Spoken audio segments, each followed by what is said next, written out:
just takes some time for doing this in English, right? Good to meet you.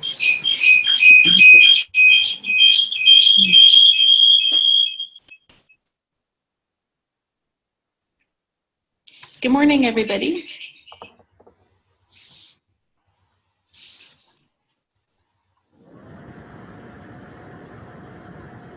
We're just going to get started. A few of you have your microphones on. You can please mute your microphone. Thank you.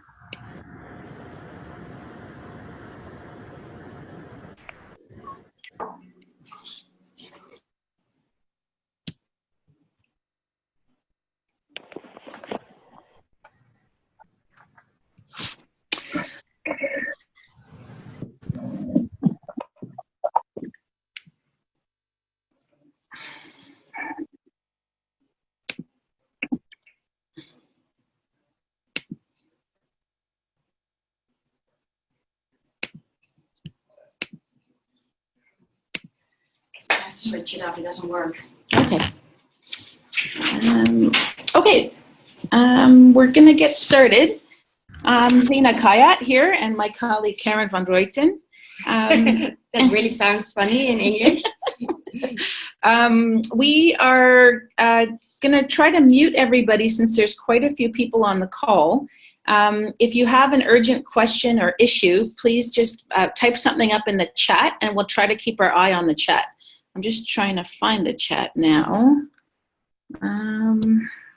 Here we go. And furthermore, there's also an option to raise hands. So if people are muted, it means we cannot hear you. So you can just have some coffee, and while you're drinking, we won't hear your coffee. But it's a good option if there is a question which cannot wait until the last half hour. Then please choose the option raise hands. So then we will get a notification that you are raising hands. Okay. So we're going to give an overview of the Health Innovation School for about 30 or 45 minutes. And then we'll have time for broad questions at the end. And as Karen said, if you have an urgent question that's relevant to a specific slide or topic, raise your hand or put a comment and we'll try to answer. If anyone's having any issues, please type in the chat box. Or email us at the info address and we'll just keep our eye on any flow coming in.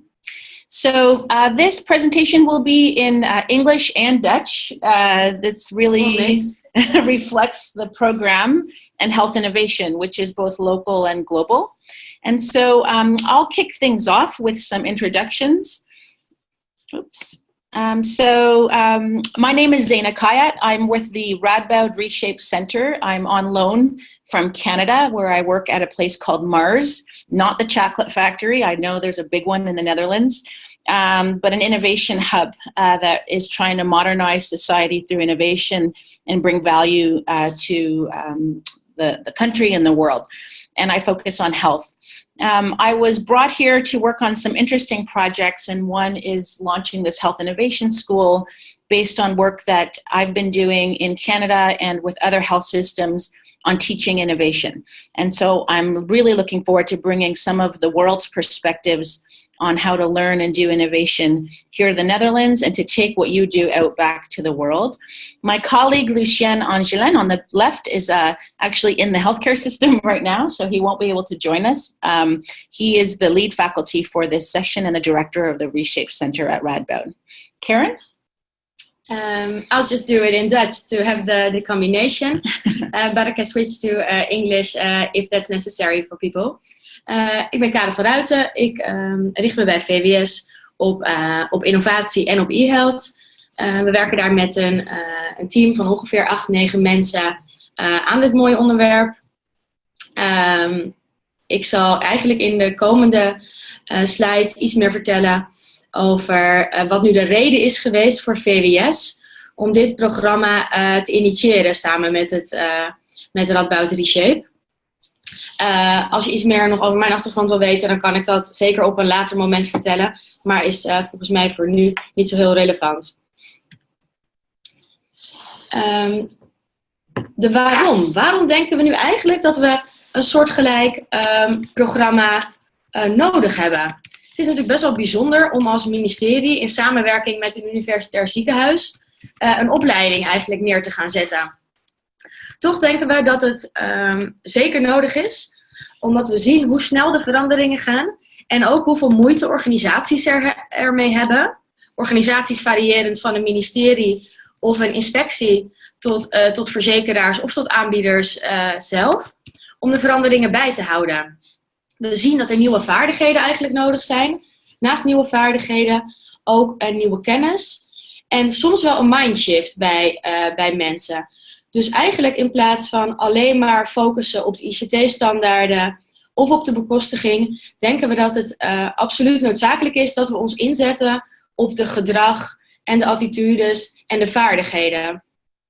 Dat is dus ook de reden geweest dat we hebben gezegd, we vinden dat dit programma vanuit de overheid moet worden opgezet. Omdat het belang eigenlijk van het gedrag en van de verandering daarvan, dat die te groot is om alleen aan de markt over te laten. Het idee kwam eind vorig jaar. Is toen ook in een Kamerbrief opgeschreven. Ik switch hem heel even naar... misschien goed om even eerst iets over het idee te vertellen, want dat zit ook heel erg in die why-kant. In die Kamerbrieven die jaarlijks worden verstuurd, wordt continu een update gegeven over de verschillende acties die worden ingezet. Wat doet een informatieberaad? Wat verandert er qua wetgeving? Want uiteindelijk heeft het ministerie zich te verantwoorden over innovatie, omdat de bewindspersonen daar doelstellingen over hebben ingesteld. Dat is het moment geweest in 2016 dat ik met Lucien aan de praat raakte en dat dit idee eigenlijk ontstond. Nogmaals, dit idee zijn we dus toen verder gaan uitdenken. Even kijken. En hoe denken we dan dat te gaan doen? Hè? Wat gedrag en vaardigheden aanpassen. Het is niet iets wat wij gewend zijn om te doen. En misschien, als ik voor Radboud spreek, kunnen ze natuurlijk iets meer zich begeven in de opleidingskant, hè, omdat ze een universitair ziekenhuis zijn. Maar we dachten, we gaan het programma gewoon in 2017 gaan we dit neerzetten. We gaan kijken of het werkt. We hebben gezegd, we vinden het heel belangrijk dat het een open source variant is. Door het feit dat het open source is, zeggen we ook dat eigenlijk iedereen en niemand er eigenaar van is.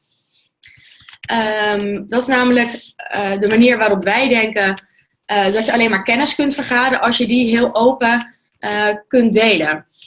In dit eerste jaar, 2017, willen we dus een eerste cohort doen van 50, waar jullie wellicht deel van kunnen uitmaken. En we hebben ook gezegd dat we voor dit eerste jaar dat we het bestuurlijk commitment, of echt het commitment van de top, dus van een aantal CEO's, directeuren of voorzitters, dat we dat heel erg belangrijk vinden. Daarom zullen we, terwijl het cohort van de 50 loopt van juni tot november, maar in september en oktober zullen we ook 3 dagdelen ongeveer besteden aan de voorzitters die nu eigenlijk hetzij een ziekenhuis leiden, een voorzitter van een grote verzekeraar of degene die de voorzitter of de directeur is bij de Nederlandse Zorgautoriteit. Dus echt een combinatie van mensen die nu eigenlijk op een belangrijke functie zitten om dat innoveren mogelijk te maken, die laten we parallel aan het cohort, laten we die ook deelnemen. Wat we daarnaast gezegd hebben, is dat we bij te veel opleidingen, dat we vooral bedrijfsleven zien, of vooral directeuren van bijvoorbeeld een ziekenhuis. Dat we de mix, die vinden we eigenlijk dat die te vaak ontbreekt. Voorzitters bijvoorbeeld van een patiëntenorganisatie, zeker de kleinere patiëntenorganisaties, die zitten gemiddeld niet in een MBA over health innovation. Alleen al doordat het financieel niet haalbaar is. Terwijl dat natuurlijk bizar is als je beseft dat innoveren alleen kan met een gezamenlijke verantwoordelijkheid. Met een verpleegkundige tot een patiënt, tot een verzekeraar of iemand vanuit het bedrijfsleven.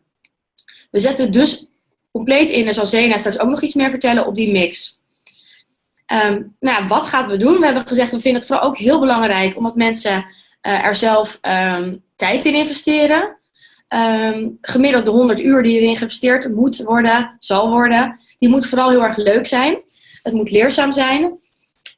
We richten ons eigenlijk op de doelgroep van de mensen die nu al een hele mooie plek hebben binnen de zorg.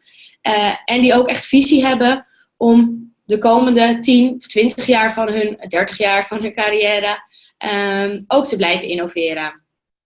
We gaan dus gewoon het eerste jaar gaan we dit programma, waar Zayna straks nog alle ins en outs over vertelt, gaan we neerzetten. We gaan kijken hoe het loopt. Het is voor ons ook een leerervaring. En we gaan een open handboek schrijven. De source manual, het handboek. Daarmee willen we eigenlijk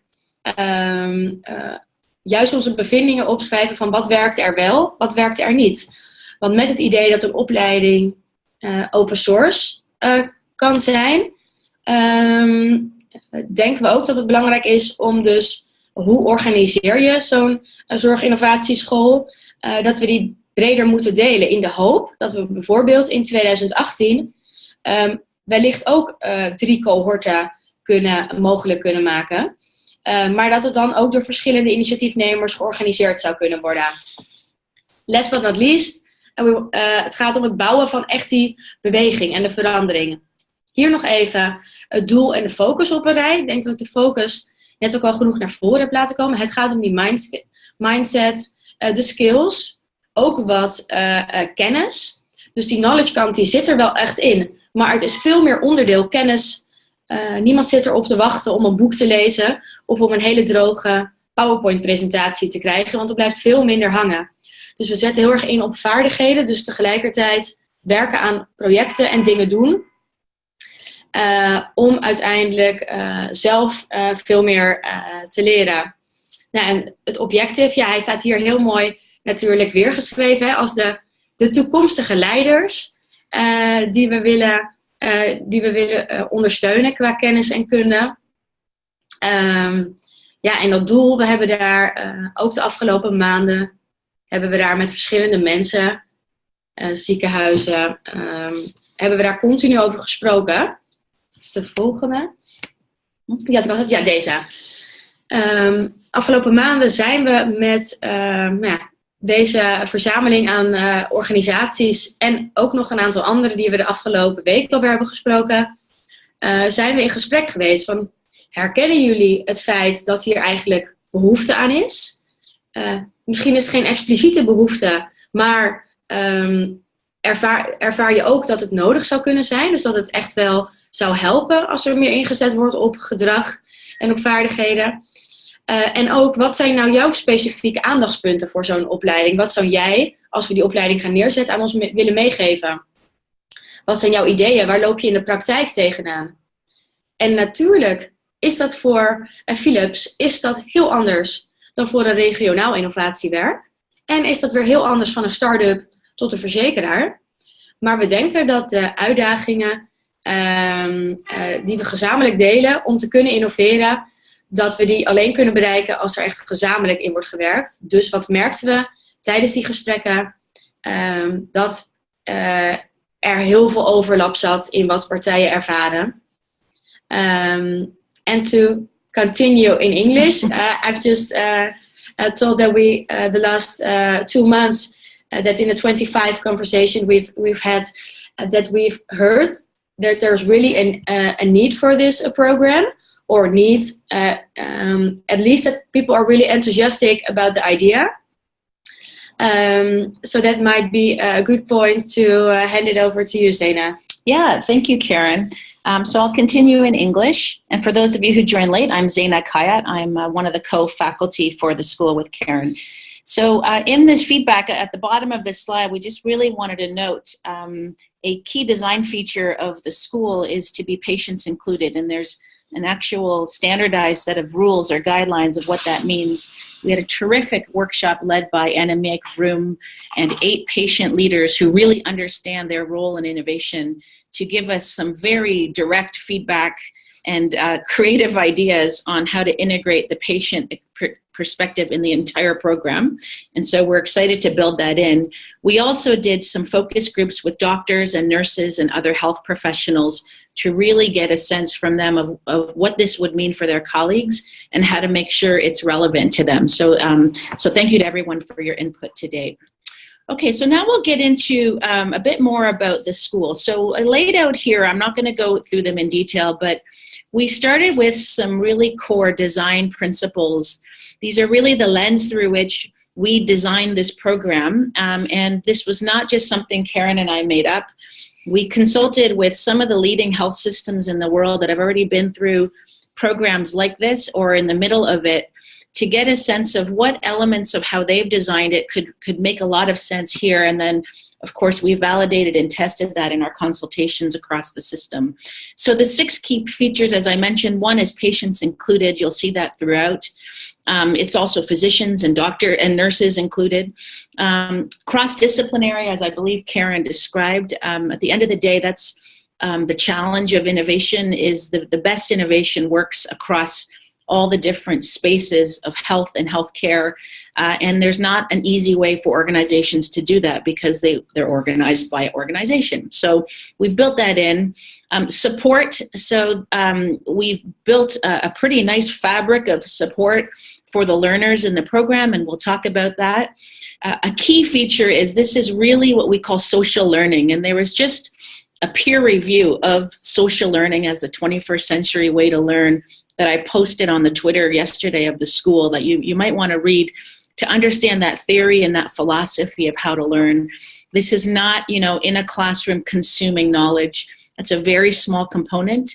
And so we've designed this to be a social experiential learning program. 5th point, which I think Karen alluded to, this is really a prototype. If you get accepted into the program, you're a lab rat for us. We're treating it like a lab. You're our subjects, I guess. But really, we expect 70 or 80% of the content to come out of the learners in the class because of your lived experience. And we will supplement that with some of the theory that's known around the world and put that together to make this an open source learning platform for the future so it can scale much broader than the 50 or so people in this class. A key feature, which I'll get to at the end, is a very rare opportunity to host 40 of the world's health innovation teams for a conference in October in Nijmegen, and they will be peer reviewing this curriculum and helping us make it stronger for the Netherlands. And then finally, because this is a prototype year, very generous visionary leadership, I'd say, from the Ministry of Health, Welfare and Sport to make this free. We did not want, an entry fee to be a barrier for the right participants. And we also, you're helping us build it. And so, we didn't see that we should be charging a cost. We don't know what the future business model will be, but for this year, this is subsidized by the government. Okay, I'm not seeing any questions in the chat. I hope you're tweeting. Is everything okay by the sound? And is Zayna not talking too fast? Please let us know if it is if it is going too fast or if the sound is not good. Yeah. Thank you, Joyce Knapp and Jules. And please, if you see a slide you like or you hear something you like, throw it on Twitter. Somebody asked in the chat box already if they could have the slides. So if any of you have your email, I emailed the slides, throw it up on the chat, let that gentleman get access to the slides. We're modeling the type of way we're going to be interacting when we do the course, which is very dynamic, very quick, and short-circuiting any time to get information to you. So I'm not going to go into too much depth, but I think Karen hinted at this. I think I understood some of the Dutch.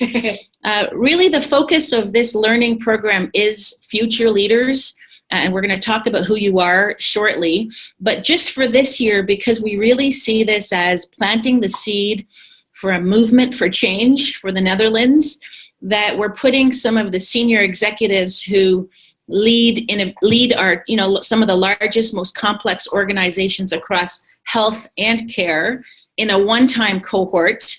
It's a management level version of the program, but we really need this to be top-down enabled, and that's what that one-time cohort is, and then bottom-up led, which is our learners who we're recruiting in the program. And so for the main cohort, which is really the focus of this information session, we're looking to recruit about 50 in this first class. You should be expecting that it's about 100 hours total of your time between June and November.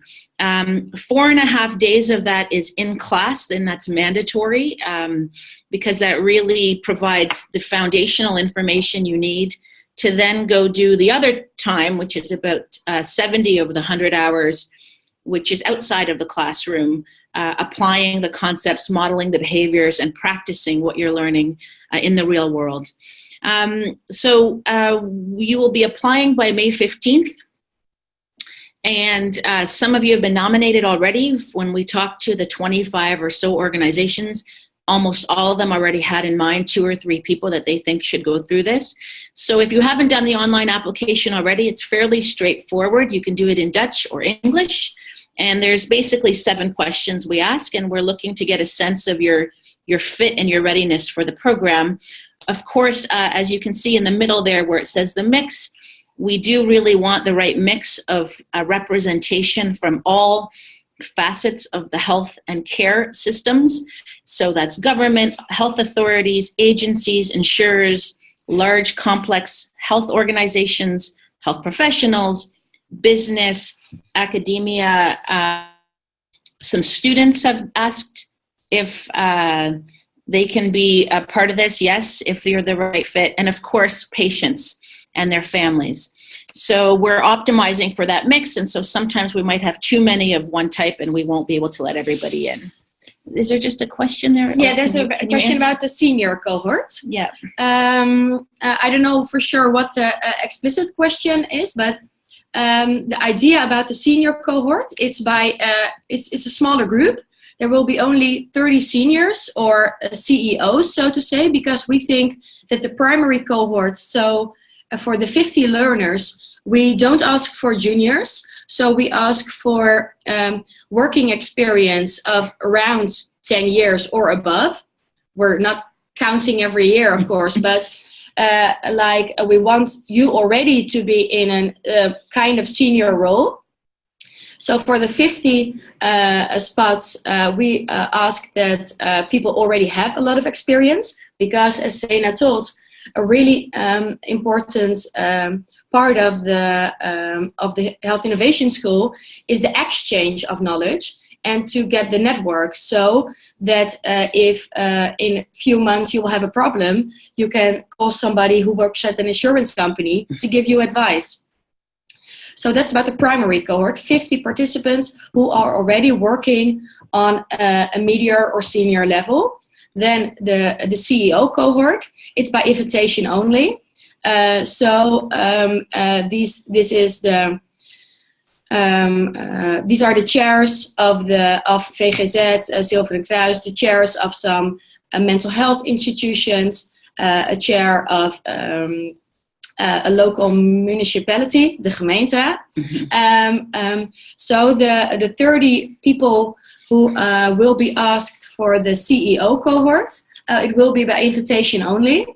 So if you think you know somebody who will be perfect and not to miss for in the 30 CEOs, please let us know. But as we say, it is by invitation only, the CEO day. Yep. So it will be a mix on 19 October, because then 80 people from the US will be in Nijmegen. And then the senior cohort, the one-time cohort with the CEOs, the 30 will be invited, and the group of 50. So the first cohort will be that day in Nijmegen. And startups, of course, we are looking really for a mix of the group. So, of course, startups, we are for sure that we are inviting some, because we are looking for a mix within the group of 50. Yeah, just to note though, business and private industry is about 10%. So let's say 5 of the people. So it'll be competitive. We'll continue now. Yeah. So Joyce is asking, a current health innovation CEO, I think would be in the senior cohort. So just write to us offline. Okay, so I think we've talked about this quite a bit in terms of the target. So if you're already leading innovation, have in your title or a director, you're already converted. You get this. This is not who this is for, and you have much access to tools and information. We're creating a ripple. If you think of this, the innovators as the drop in the pond, future innovators who might be starting to work on innovation projects or files, crucials. So, just because you don't lead innovation or do innovation, you're still very, very important for this training, because you might be sitting on a file that is going to be a very important enabler or barrier to why innovation's not flowing across the system. It could be a policy file or an HR role. Should be innovators are the people who are close, but they're not there yet. And then the laggards, we hope we'll get a few who just really have no exposure, awareness, or understanding of what 21st century health and care will look like. So please, we have already 30 applications, but we have little applications for the laggards. So if you know a laggard, please ask him or her to join, because we need a few. But even to get serious, I'll do this in Dutch.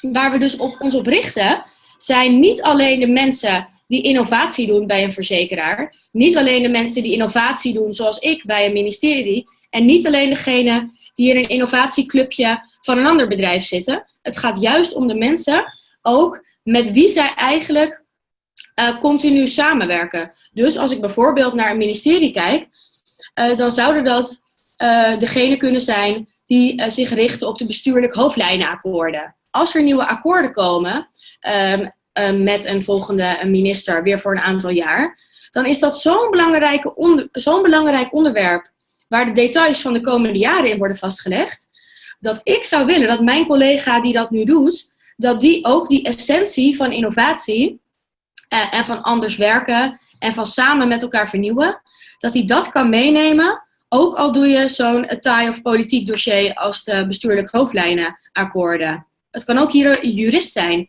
die met een nieuwe wet bezig is, bijvoorbeeld rondom cliëntenrechten, om maar iets te noemen.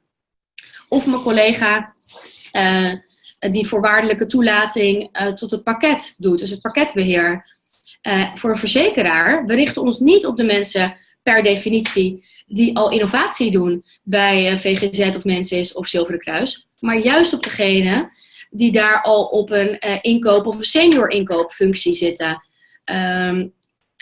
Dus het is wel heel erg, we're looking for the mix of the current innovators, but also the ones who should be innovating more. So we hope to get a good mix in the applications and within the group as well. Yeah, and then you can also see a bit of the design. If you imagine each of these blue circles at the bottom are silos, and we're looking down on the silos. I see the silos as really the anatomy of healthcare and health. And the physiology is how they work together, and that's what we're here to create is those linkages. We're also going to optimize for geography. So we really are looking to get a mix from across the whole country of the Netherlands. So that's another factor of why we might not accept some people and accept others. If you live in Zeeland, that can be an advantage this time, or in Groningen. Okay.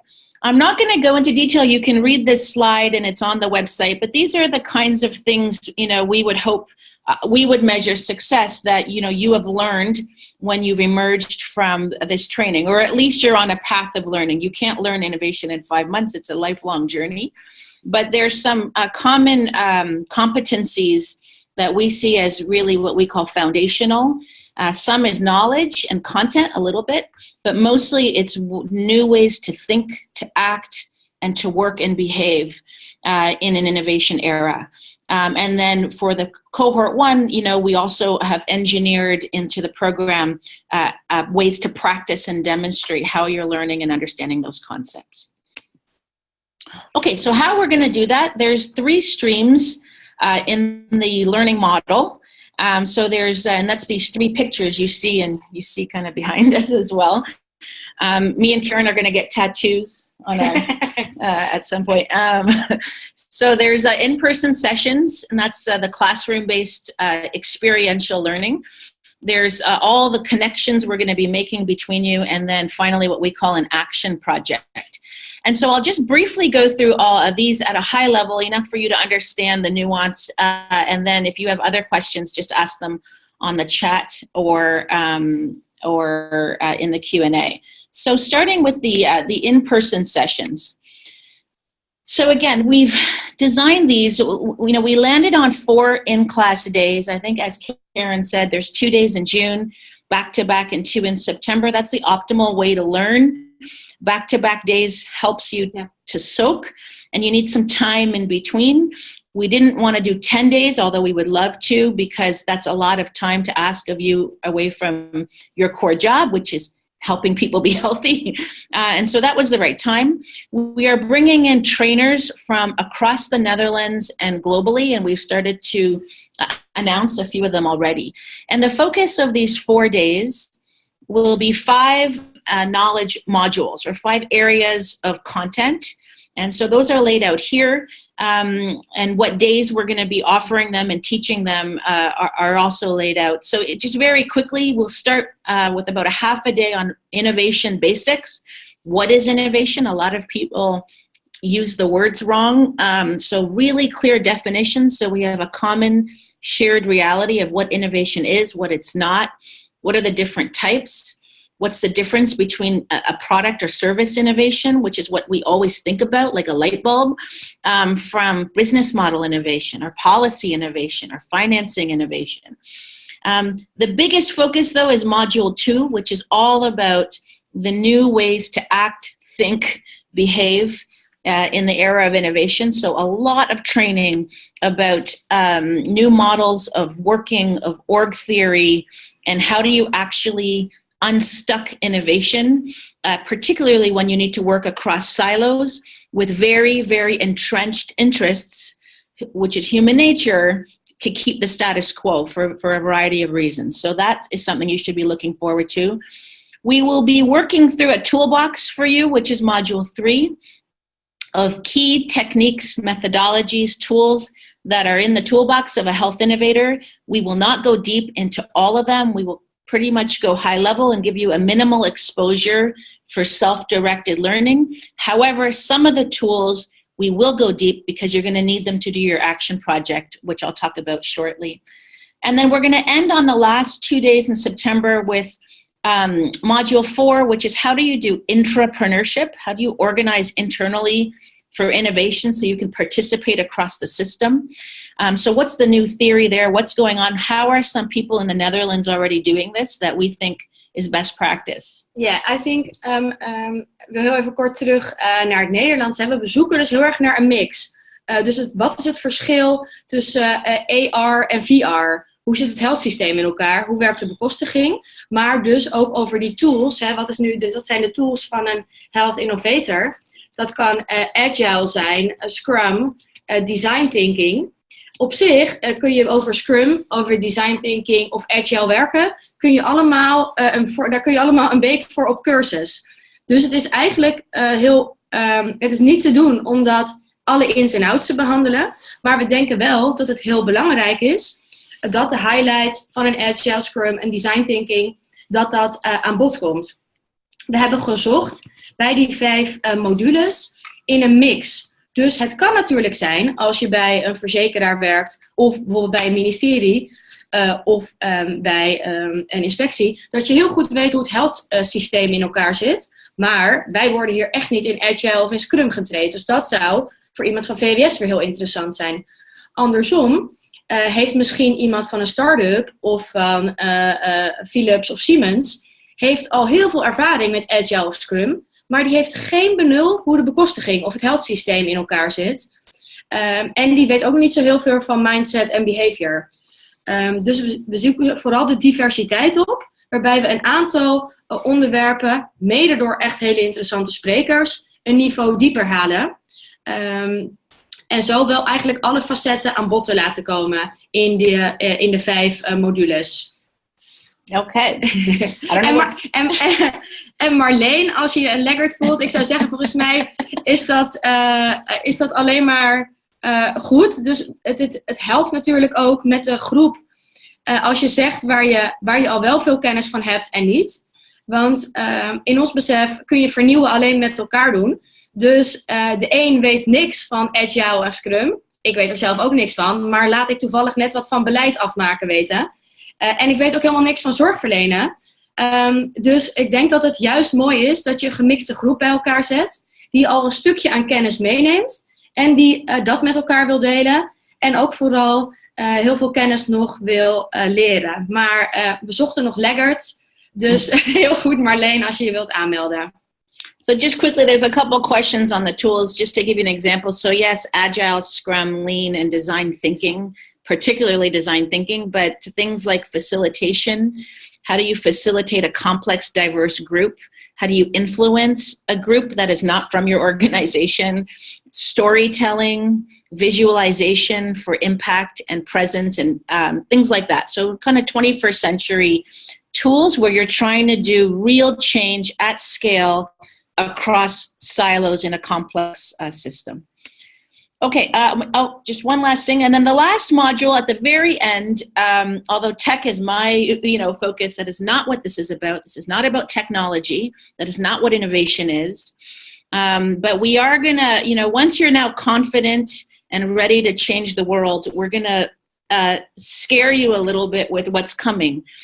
Which is really why this was designed, where the world is going, where health is going, and the speed at which it's happening. And that's where we'll draw on colleagues from Singularity University and globally, as well as in the Netherlands, to give that overview. So just some of the trainers we've drawn upon. We're very proud that most people we've asked said yes right away. This is so that's tremendous. Our international faculty will be joining most likely by video, but we've got good technology for that. And then some great leaders from across the Netherlands, including Karen's colleague Eric, and my boss Paul Iska, who's a brilliant thinker on failure in organizations.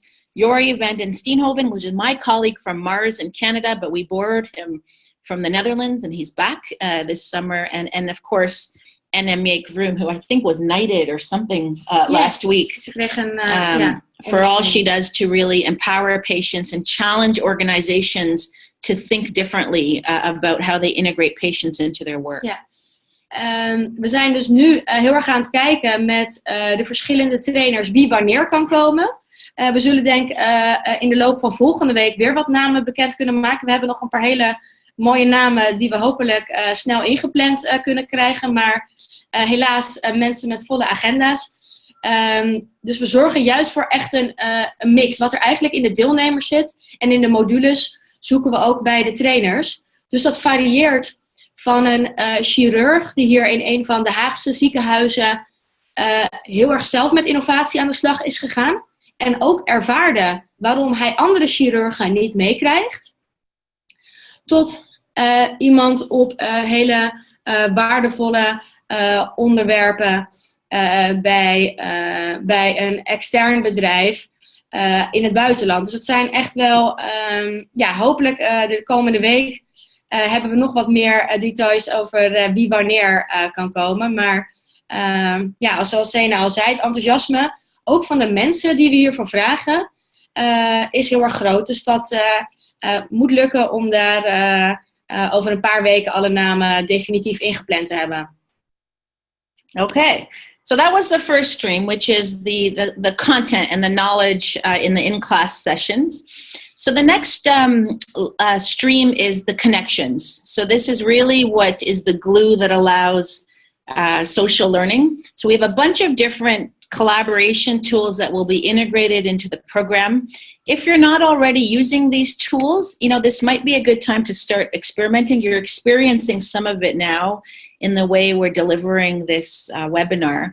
But anybody who gets into the program will have a private access to our own portal where we're expecting you to be chatting with each other and really illuminating what's going on.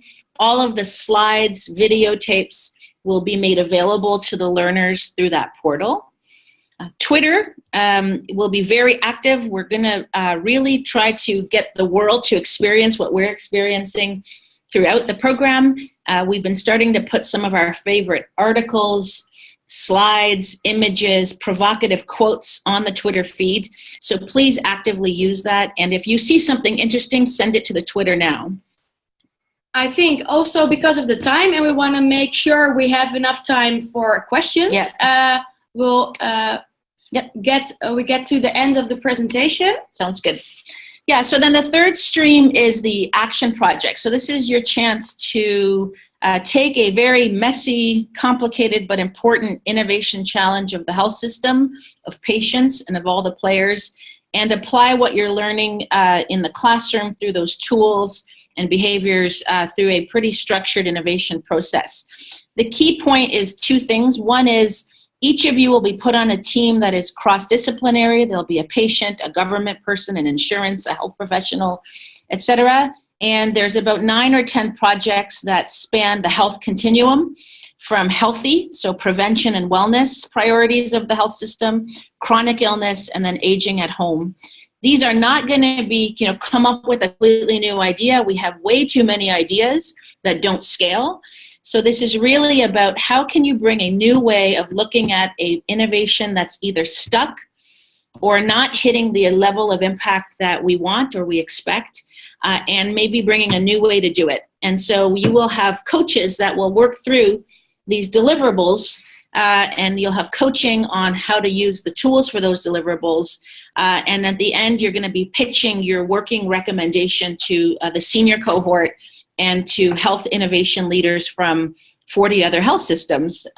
So no pressure. Dus het gaat niet om nieuwe dingen ontwikkelen bij dat project, maar juist om een gezamenlijke uitdaging te nemen waar het nu al op vastloopt. Dus daar kunnen we ook de input juist van de 50 deelnemers heel goed voor gebruiken. So we've already started to scope the projects with a lot of iteration, but of course you might have better ideas. So we have opportunities for you as an applicant. If you get invited after your first application, you can suggest a project, and a couple of you already have. I've been working with you. And so we'll talk about that offline. And then these are some of our wonderful coaches who have given their time to support the teams. And supported by myself and our colleague Casper Smeets from Rockstart, who are really serving as master coach facilitators. Okay, so then finally, just I think key dates. These are on the website as well, but as we've noted, May 15th is when we're hoping to get all the applications in. We've already received several, so you don't need to wait until 10:58 p.m. to do that. You do it online. And then we hope to get back to people by May 23rd if they have been invited into the cohort.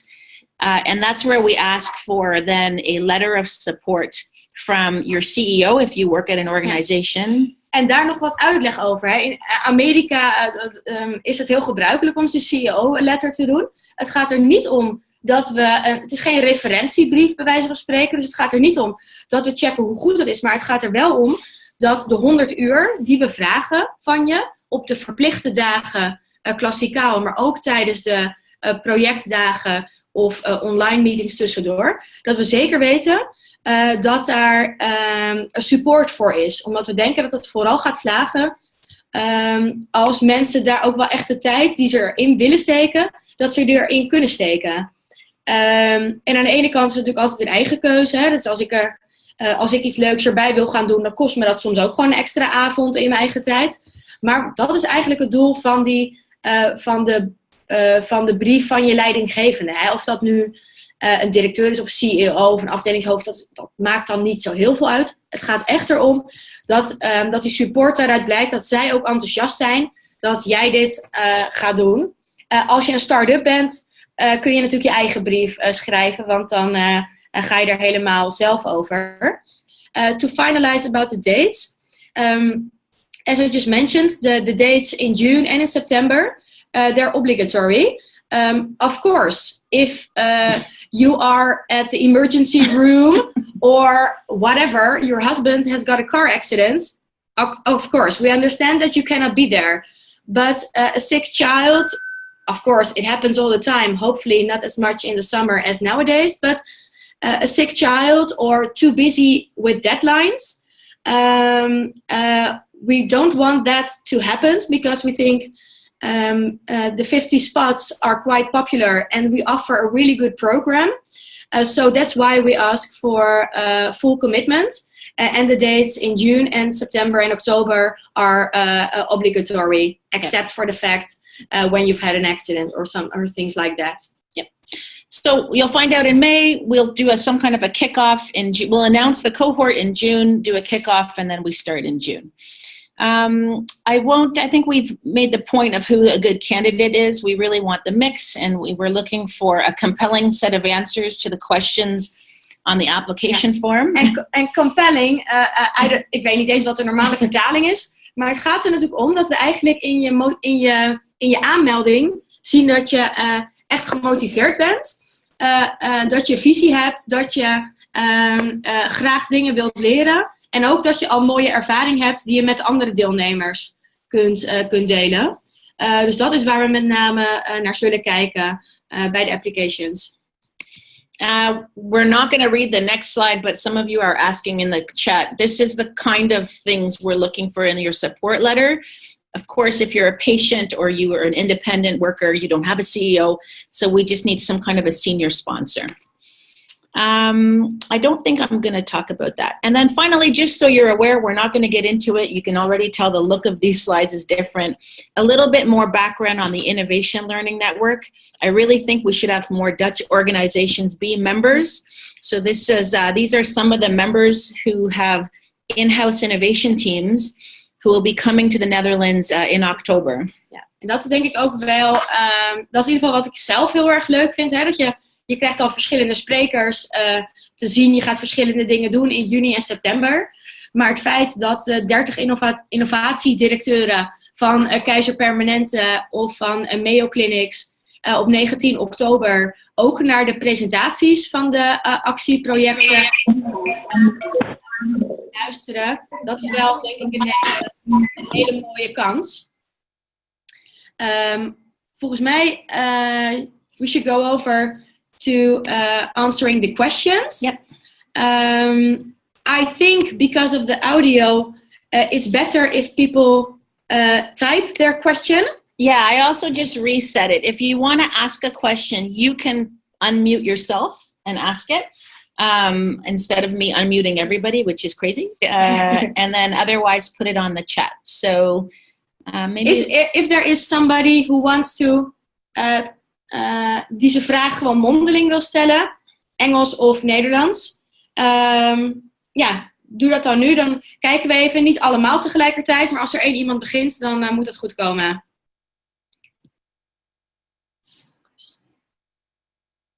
Hi, goedemorgen. Sanneke hier.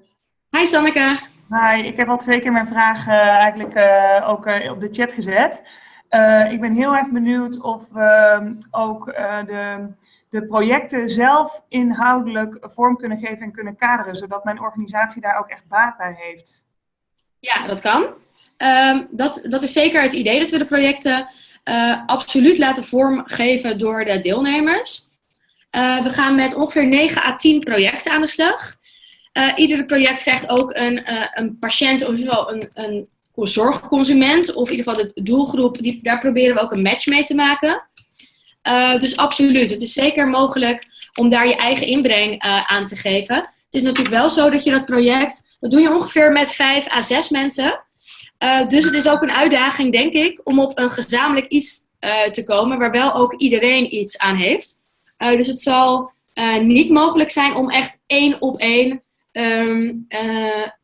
één specifieke casus van jouw organisatie mee te nemen. Tenzij de andere 4, 5 dat ook allemaal goed vinden. Dus we laten het ook voor een deel zeg maar over aan de groep. We pinnen dat niet zeg maar top-down zo gezegd vast. We laten er echt wel ruimte voor. Kun je dan iets meer vertellen over wat dat project dan zeg maar oplevert? Omdat ik werk zelf in een ziekenhuis, hè, dus ik heb heel veel contacten ook ik ben zelf niet de arts, maar heel veel contacten ook. En als wij een vernieuwingsproject doen, dan vind ik het heel erg moeilijk om iedereen op dezelfde lijn te krijgen. En hoe neem ik iedereen mee? En ik zou het zo mooi vinden als zo'n project ook daadwerkelijk dan het effect heeft in mijn organisatie. Is daar dan ook de ruimte voor om binnen dat project ook de mensen in mijn organisatie te kunnen betrekken en mee te laten denken? Ja, dat denk ik wel, maar het hangt er natuurlijk heel erg vanaf. Het is natuurlijk ook deels, geef je het project zelf vorm. Het zou denk ik heel mooi zijn. Hè? We gaan een soort van site visits organiseren. Dus dat betekent, als je het hebt over een innovatiecasus uit de gehandicaptenzorg, dat we proberen te zorgen dat je gewoon een aantal uur met de doelgroep, namelijk de gehandicapten of de zorgverlener zelf contact kunt hebben. En ik denk ook, als je natuurlijk erop uitkomt dat je continu door bekostigingsproblematiek, bij wijze van spreken, in je ziekenhuis met de lege dots of lege DBC's niet verder komt. En dat voor jouw collega's die de zorgverkoop doen een probleem is. Of voor degene die de maatschappen runnen. Geen idee hoe dat bij jullie georganiseerd is. Maar als dat een probleem is, dan weet ik niet. Dan kun je dat zeker meenemen. De vraag is alleen even of dat heel erg face-to-face kan voor je collega's. Want we hebben maar 50 plekken. En we hebben gewoon best wel een heel vol programma. Of doe het bijvoorbeeld dan ook op een slimme manier, zou ik zeggen. Laat een arts die tegen een probleem aanloopt, of het hoofd van zorgverkoop van je ziekenhuis, laat die ook in 5 minuten vertellen waar ze nu tegenaan lopen. En dat biedt dan volgens mij heel mooi materiaal om met je groepje aan de slag te gaan. Dus we gaan zeker bij het opstellen van de groepjes en de topics gaan we daar zoveel mogelijk rekening mee houden. Dus dat is denk ik het belangrijkste wat ik er nu over kan zeggen. Nee, oké, helder. Maar dan heb ik een goed idee wat jullie met die projecten bedoelen. Dankjewel. Graag gedaan. Iemand anders?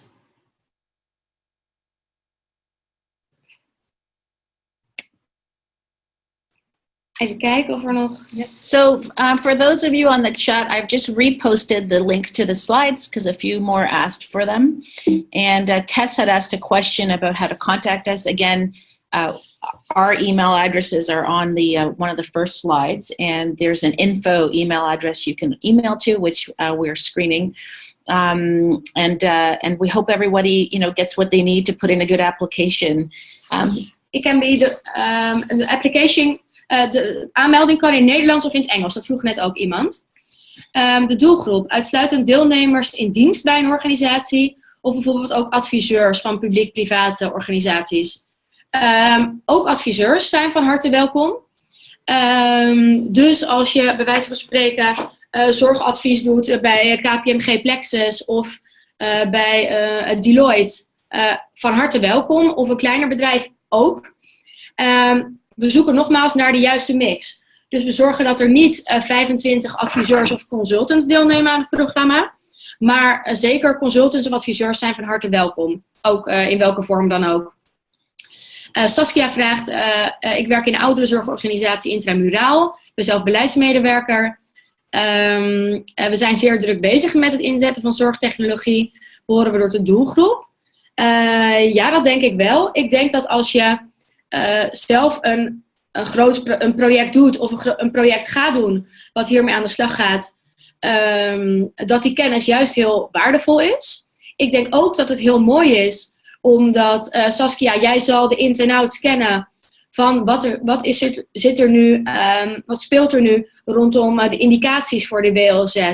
Of waarom werken bepaalde regels wel of niet. Of waardoor kun je als intramurale instelling nu wel of niet vernieuwen. Dat je er ook hele waardevolle kennis zowel meegeeft aan anderen, als dat je er ook vandaan kunt halen. Dus volgens mij behoor je zeker tot de doelgroep. De uitdaging, Lilo, is dus eerder het implementeren van innovaties dan innovatie aan zich. Dat klopt. We zeggen eigenlijk, ook als je op de website zorginnovatie.nl kijkt, en zo heb ik het ook vorig jaar weer in een brief voor de Kamer opgeschreven. De ideeën, die zijn er genoeg. We zien fantastische WizKids van TU Delft en Eindhoven komen met ideeën. die kunnen dat ook wel echt goed tot een eerste product krijgen. Dus het idee is er. We krijgen hier aan de lopende band toch wel nieuwe innovatoren of ideeën. Het gaat erom dat vaak het idee of op de pilotfase blijft hangen, of dat het in 1 of 2 regio's wordt toegepast. Terwijl een goed idee het zo jammer is dat het niet breder wordt toegepast. Dus überhaupt als VWS, maar ik denk ook dat dat logisch is, omdat dat gewoon in Nederland de uitdaging is, richten we ons op het opschalen. Dus hoe zorg je ervoor dat iets uit de ontwikkelfase komt, uit de pilotfase, maar dat het echt gebruikt gaat worden. En we gaan dus niet, het is geen hackathon-achtig ding. We gaan niet hele nieuwe innovaties ontwikkelen. Dus ik hoop dat dat voldoende is op je vraag. Marjolein, kun je wat meer vertellen over wat je leert, the cultural aspect? So how do you influence the culture and how do you get the laggards in your own organization? I think there are quite a few theories about how to get the laggards within the innovation process. And there are some key experts, but Zayna knows more about it, who know how these culture issues work and what the variety is. Yeah, so a lot of the content for that piece of culture and major change, we're borrowing from the National Health Service in the UK. They have had a terrific program that I think is now 5 years running. It gets better every 6 months. And you should check it out. It's called the School for Change Agents. And they've really made that open source. We've modeled a lot of what we're doing about their approach. But it really is to create a social movement for change all the way down to the individual level, no matter what level you are in an organization or how much training, what can you do that takes advantage of the known theory of what how an individual can ripple change. And so it's a very powerful training that we're going to incorporate in the program. And then there's also very practical training about infrastructure for innovation. A lot of people say they're doing innovation, but they actually aren't doing it right.